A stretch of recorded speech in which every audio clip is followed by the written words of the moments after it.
Another quick update on the shenanigans going on in Tokyo ahead of the Olympics. This one is a little bit scary, where the chief executive officer of the Tokyo Organizing Committee says they are not ruling out a last-minute cancellation of the Olympic Games amid the sharp rise in COVID cases in the city of Tokyo, which is already under a state of emergency. The daily COVID cases are generally very high, with over 70 positive cases linked directly to the Olympic Games. The organizers say they will continue to monitor the situation and act accordingly.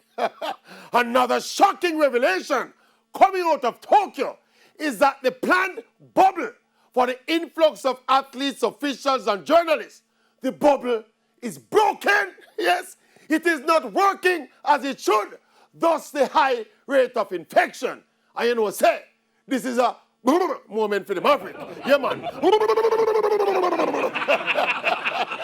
But somehow, despite all that's been said, I think there is very little, if any chance, that the games will be cancelled.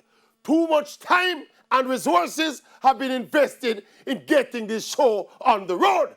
And like it's been with all the sports that have restarted during this pandemic, when the Olympic Games actually begin, not a single person will even remember all of these current issues. You bet.